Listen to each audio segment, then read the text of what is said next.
CM Chandrababu అధ్యక్షతన ఇవాళ మధ్యాహ్నం ఏపీ కేబినెట్ సమావేశం జరగబోతుంది. 15 అంశాలు ఎజెండాగా ఏపీ కేబినెట్ సమావేశం జరగనుంది.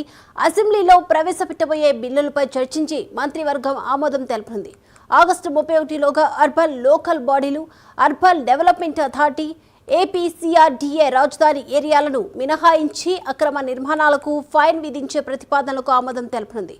ఏపీ జీఎస్టీ బిల్ 2025లో సవరణలకు ఇవాళ కేబినెట్ ఆమోదం తెలుపనుంది. వాహన మిత్ర పథకం కింద ఈ దసరా నుంచి ఆటో వాలాలకు 15,000 రూపాయలు ఇచ్చే ప్రతిపాదనను కేబినెట్ ఆమోదించనుంది.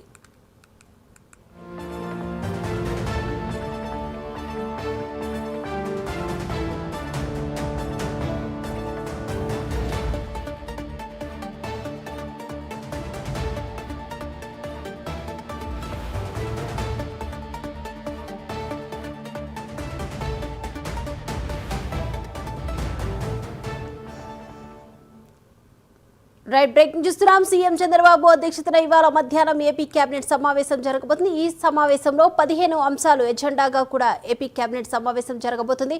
ఈ అంశానికి సంబంధించి పూర్తి అప్డేట్స్ మా ప్రతినిధి రవికృష్ణ అందించడానికి లైవ్ లో సిద్ధంగా ఉన్నారు. రవికృష్ణ. దీపిక, ఏదైతే వర్షాకాలం సమావేశాలు ఏపీ అసెంబ్లీకి సంబంధించిన సమావేశాలు నిన్నటి స్టార్ట్ అయినాయి. ఈరోజు రెండో రోజు ఈ సమావేశాలు 10 గంటలకి స్టార్ట్ అవుతూ ఉన్నాయి. ఏదైతే ఈ బిజినెస్ అడ్వైజరీ కమిటీ నేను తీసుకున్నటువంటి నిర్ణయం ప్రకారం 8 రోజుల పాటు ఈ సమావేశాలు నిర్వహించడం జరుగుతుంది. ప్రధానంగా కూడా గతంలో అయితే మాత్రం 9 గంటల నుంచి సభ స్టార్ట్ అయ్యేది, కానీ ఈసారి అయితే మాత్రం 10 గంటల దగ్గర నుంచి ఈ సభ స్టార్ట్ అవుతుంది. ప్రధానంగా మొట్టమొదట యాక్చువల్గా కూడా 0 అవర్ కి సంబంధించి ఒక 1 అవర్ 2 అవర్స్ మాత్రమే గతంలో ఉండేది. కాకపోతే ఇప్పుడు ఏంటంటే ఉన్నటువంటి ఎమ్మెల్యేలు ఎవరైతే ఉన్నారో వాళ్ళందరికీ కూడా వాళ్ళ నియోజకవర్గంలో ఉన్న సమస్యలన్నింటినీ కూడా వాళ్ళు అసెంబ్లీకి తెలియజేయటం, అదేవిధంగా కూడా ఆ సమస్యలకు తగిన పరిష్కారం లభించే దిశగా కూడా ప్రస్తుతం కూటమి ప్రభుత్వం ప్రయత్నిస్తున్నటువంటి తరుణం. ఈ నేపథ్యంలోనే 0 అవర్ అయితే మాత్రం 10 గంటల నుంచి 1 గంట వరకు ఇవ్వడం జరిగింది. అంటే ఇది మొత్తంగా కూడా ప్రశ్నోత్తరాల సమయం. ఈ ప్రశ్నోత్తరాల సమయంలో అక్కడ సంబంధించి ఏవేవైతే సమస్యలు ఉంటాయో ఆ సమస్యలని, నియోజకవర్గంలో ఉన్న సమస్యలను అయితే అసెంబ్లీలో ప్రస్తావించడం అనేది జరుగుతూ ఉంటుంది. ప్రధానంగా ఈ రోజైతే మాత్రం మనం అబ్జర్వ్ చేసినట్టయితే ఇక్కడ 8 అంశాలు ప్రశ్నోత్తరాల్లో వచ్చేటువంటి అవకాశం అయితే ఉంది. ఏదైతే ఇక్కడ సంబంధించి కొబ్బరి యూనిట్, ఏదైతే ప్రాసెసింగ్ యూనిట్, రాజోళ్లకు సంబంధించిన కొబ్బరి ప్రాసెసింగ్ యూనిట్కు, అదేవిధంగా కూడా ఇక ఆరోగ్యశ్రీ సంబంధించినటువంటి రీఎంబర్స్మెంటు, ఇక అలాగే సెజ్, మహిళలకు సంబంధించినటువంటి ప్రత్యేక సెజ్ ఏర్పాటు చేయటం, ఇటువంటి అన్నిటితో సంబంధించి వీటి మీద అయితే మాత్రం క్వశ్చన్ అవర్లు అయితే చర్చలు అయితే జరిగేటువంటి పరిస్థితి అయితే ఉంది. దీనితో పాటుగా కూడా ప్రతిరోజు అంటే 2 సెక్షన్గా ఇప్పుడైతే అసెంబ్లీని నిర్ణయించడం జరిగింది, విభజించడం జరిగింది. ఒకటి ఉదయం 10 గంటల దగ్గర నుంచి మధ్యాహ్నం 1 గంట వరకు ఒక సెక్షను, 2 గంటల దగ్గర నుంచి సాయంత్రం 5 గంటల వరకు మరో సెక్షనుగా విభజించడం జరిగింది. ఈ నేపథ్యంలో మొట్టమొదట సెక్షన్లో అయితే మాత్రం కేవలం క్వశ్చన్ అవర్గా ఉంటుంది.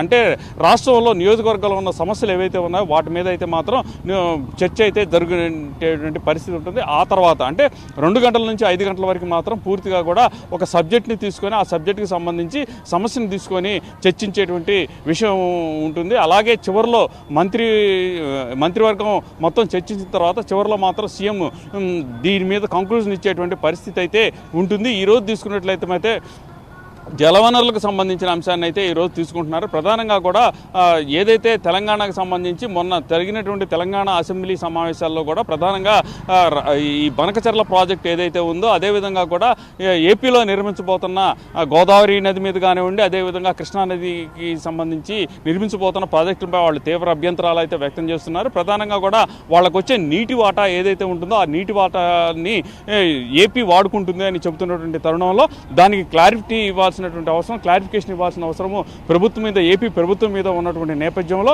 ఈరోజు అయితే మాత్రం జలవనరులకు సంబంధించిన అంశము, ప్రాజెక్టులకు సంబంధించిన అంశాన్ని ప్రధానంగా కూడా 2 గంటల నుంచి చర్చించే పరిస్థితి ఉంటుంది. అదేవిధంగా కూడా 15 అంశాలతో కూడినటువంటి ఇష్యూస్, ప్రధానంగా కూడా జిఎస్టీ కానివ్వండి, అదేవిధంగా కూడా ఈ ఆటో డ్రైవర్స్కి వచ్చేసి 15,000 ఇవ్వటం ఇవన్నీ కూడా చర్చించేటువంటి అవకాశం అయితే ఉంటుంది. ప్రధానంగా కూడా ఈరోజు అయితే మాత్రం బనకచెర్ల ప్రాజెక్టుకి సంబంధించిన అంశం మీదే ఎక్కువసేపు డిస్కషన్ నడిచేటువంటి అవకాశం ఉంది. అలాగే 0 అవర్కి సంబంధించి మాత్రం ఆయా నియోజకవర్గాలకు సంబంధించి ఎవరైతే ఈ ఎమ్మెల్యేలు ఉన్నారో వాళ్ళైతే మాత్రం ప్రధానంగా కూడా ఆ 0 అవర్లో సమస్యలను చెప్పడం, అదేవిధంగా కూడా అక్కడి నుంచి పరిష్కారాన్ని చేసే దిశగా కూడా ప్రభుత్వం ప్రయత్నిస్తున్నటువంటి పరిస్థితి అయితే కనపడుతుంది. ఈ నేపథ్యంలోనే ఈరోజు సమావేశాలు అయితే మాత్రం మామూలుగా సాధారణంగానే జరిగేటువంటి పరిస్థితి ఉంది. అయితే అసెంబ్లీ సమావేశాలతో పాటుగా కూడా మండలి సమావేశాలు అయితే మాత్రం కొంత ఉద్రిక్త పరిస్థితుల మధ్య జరుగుతున్నాయి, వాడివేడిగా జరుగుతున్నటువంటి పరిస్థితి కనపడుతుంది. ఎందుకంటే